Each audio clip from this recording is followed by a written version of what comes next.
चलो भाई देखो अब मैं क्या करता हूँ। उन्होंने सांकेतिक रूप से डाला है और उनका कहना है कि जो नफरत वाली सोच है उसको खत्म कर रहे हैं, उसको आग लगा रहे हैं। और पुष्पा फिल्म में आपने देखा होगा फ्लावर नहीं फायर है। ये फायर अगर दिखा भी रहे तो इसमें इतना बुरा मानने की क्या बात है? क्यों इतना गलत मान रही है इसे बीजेपी? संबित जी। पार्टी बदल लिया साला। जो 2016 और 2022 के बीच जिनकी हत्याएं केरल में हुई थी, और ये जो नाम मैं पढ़ूंगा ये सारे वो लोग हैं जिन्होंने ये निक्कर पहना हुआ था। और आपको पता होगा अभी जो ये भारत तोड़ो यात्रा चल रही है, ये भारत तोड़ो यात्रा अभी केरल में ही चल रही है, 18 दिन केरल में ही रहेगी। प्रमोद 20 मई 2016 निक्कर पहना हुआ था, मार दिया गया।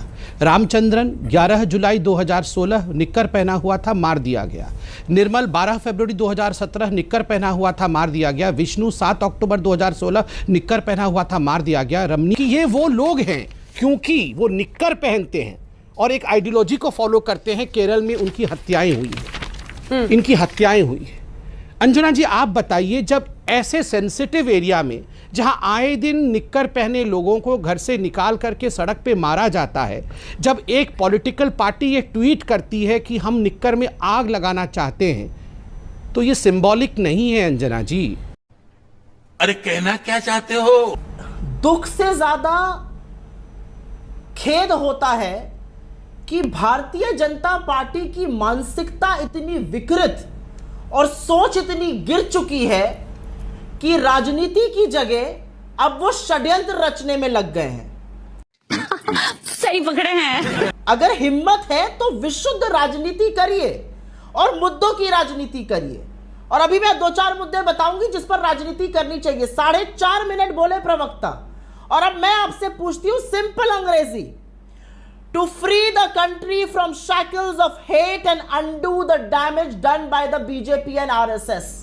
ये जो कोरी बकवास यहां पर करी गई 4.5 मिनट, इसमें से कहां पर क्या हिंसा भड़काई जा रही थी मुझे नहीं पता, लेकिन हां मैं ये आपको जरूर बता सकती हूं, और ये बड़ी जिम्मेदारी से कहती हूं सोशल मीडिया चेयरपर्सन होने के बावजूद, कि लोगों की थाली में जिन लोगों ने आग लगाई है ना, और बच्चों के भविष्य में जिन लोगों ने आग लगाई है, इस देश के ताने बाने में जिनने आग लगाई है, गरीब की झोपड़ी में जिसने आग लगाई है, इस देश को धू धू करके जलने के लिए छोड़ दिया है, वो लोग आज एक ट्वीट देखकर यहां पर हमें प्रवचन देंगे।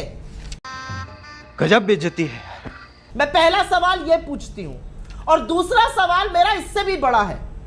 भाजपा की बौखलाहट पिछले 5 दिन में पूरी तरह से साफ है। दूर दराज असम में बैठे इनके मुख्यमंत्री ट्रोल बन गए। होम मिनिस्टर राजस्थान जाकर टी शर्ट याद कर रहे हैं। जो महिला बाल विकास मंत्रालय की मंत्री उनको रतौंधी हो गई है। राहुल जी विवेकानंद स्टैचू की परिक्रमा करी, दिख नहीं रहा है, सफेद सपाट बिना पलक झपकाए झूठ बोल रही हैं। और सबसे बड़ी बात है कि यह बौखलाहट और घबराहट क्यों है, इसका एक ही कारण है और वही मुद्दा है। यह बौखलाहट और घबराहट इसलिए है क्योंकि पिछले 8.5 साल में यह देश एक आदमी के मन की बात सुन के तंग आ चुका है। मोटा भाई और बड़े भाई में किसको मोटा माल मिला था आईएसआई को पठानकोट बुलाने में? बिना माल लिए तो मोदी जी और शाह जी काम नहीं करते होंगे, ये मेरी पूरी तरह से धारणा है। ऐसे विस्फोट आ गया अंदर, ये देश जरूर जानना चाहेगा। मोटा माल किसको मिला ये देश जरूर जानना चाहेगा। अमित शाह और मोदी जी के बीच में बिना मोटा माल के तो काम करते नहीं है, हम दो और हमारे दो के लिए काम करते हैं। समझ रहे हो? समझ रहे हो आप? समझ रहे हो? संबित जी, क्या जानबूझकर बीजेपी किसी ना किसी तरीके से राहुल गांधी की छवि को डेंट करने की कोशिश में लगी रहती है?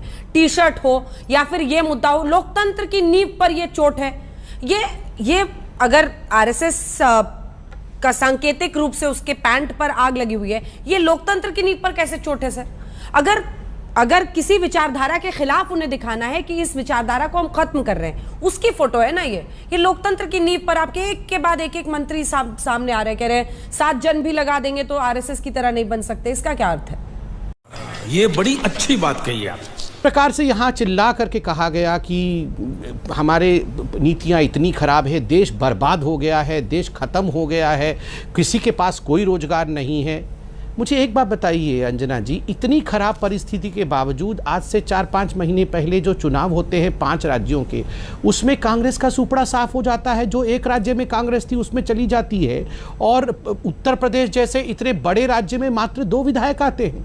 हम इतने खराब हैं, आप सोचिए, हमने देश को बर्बाद कर दिया, हमने देश को गर्त में ढकेल दिया, उसके बावजूद कांग्रेस को 2 सीटें आती हैं। तो मुझे लगता है कांग्रेस को गहन चिंतन करना चाहिए कि आखिरकार कांग्रेस को डिस्ट्रॉय किसने किया है। अभी मजा आएगा ना भिड़ो।